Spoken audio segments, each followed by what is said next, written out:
All right, Echo 6 Romeo here, looking at a Traxxas XO-1. That's the supercar. This is the spur gear or rear diff, but it's not.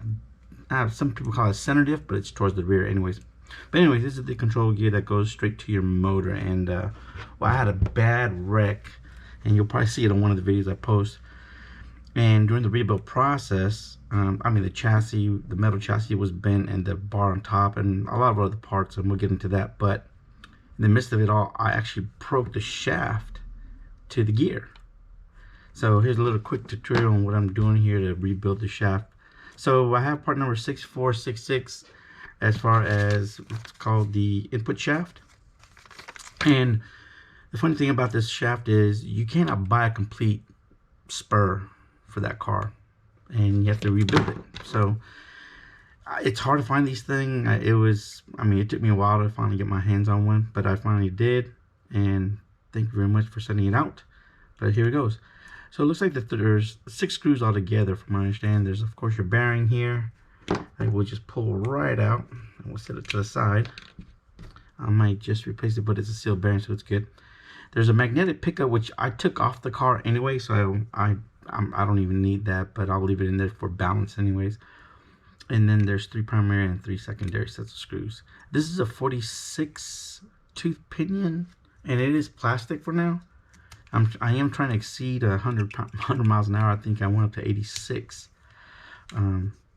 But yeah, until the fatal crash. I mean, no worries.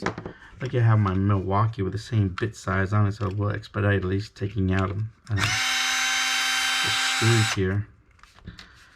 So if you want to change the gear, because there's other gear sizes you could buy. This is the smallest, and you can do so. And it's horrible that you have to buy individual. You can't buy the whole complete set. So if you wanted to buy the gear, that's all it takes. Those 3 to take the gear out. I actually have a couple spare gears that came with the car. Actually, one came with the car, which was a 54 tooth, and then I bought a metal 50 tooth. But I'm gonna run this one because it is a smaller 46 tooth. All right, let's get back to it. So now that the gear is off, we have to take the center part apart. So let me break these off real quick, and then we'll get the drill back into it. I love this Milwaukee. A couple of my best friends picked it up for me for Christmas. So yeah, what a tool to have.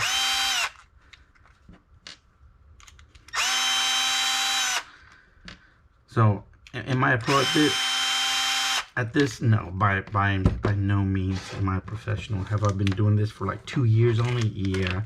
And when I do it, you know, I do it because it's fun and I have friends.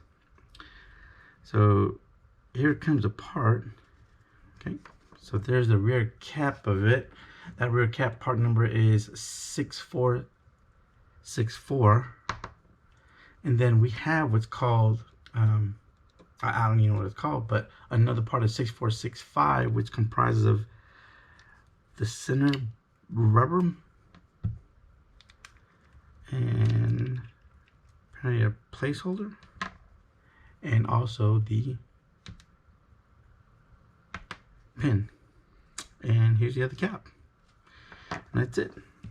So let's open this up here. I had a safety blade somewhere, but you know what, we don't need it, so we're good to go. So we'll just puncture the hole through the bag here.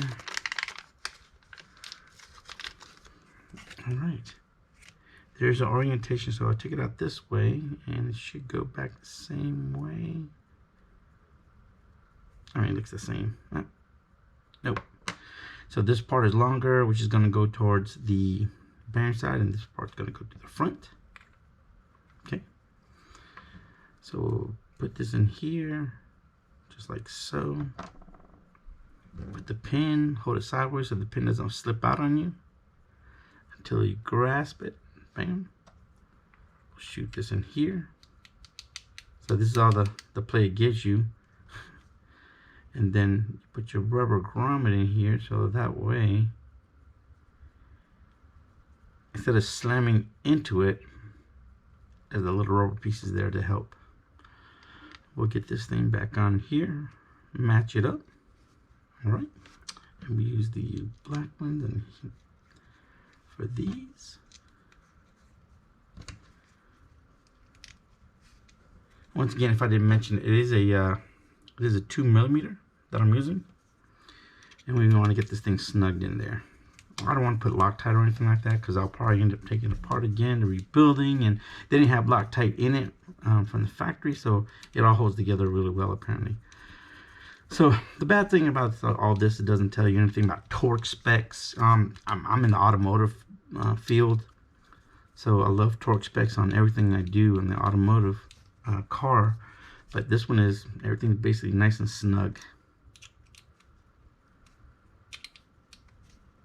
Okay, just about done.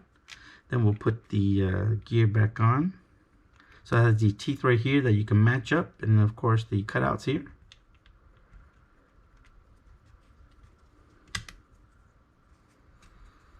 Nice. And then we'll get these screws back on. Now I probably could have used the drill, but you know what?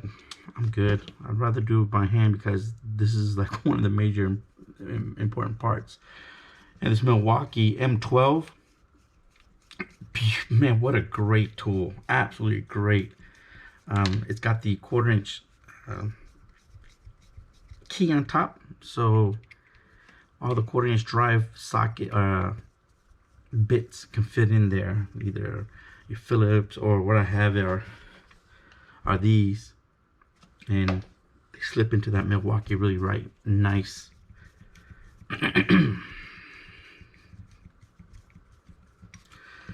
I don't want to go all the way down. You know, everything's about equalization of pressures, and you know, making sure. I'm so used to putting together, you know, car parts where, you know, there's a certain pattern for you to tighten down head bolts. Maybe I should have used the drill, but I'm done. So nice and snug. It is plastic, so you will eat it up, so not too bad.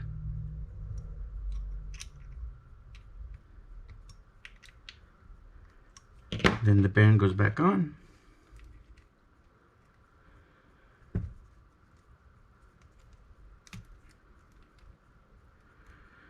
There's a matter between front and back of this bearing, and she spins right nice. There you have it, the Traxxas XO-1, but we'll call it Spur assembly. Thanks a lot for listening. This is Echo 6 Romeo. We'll talk to you guys soon.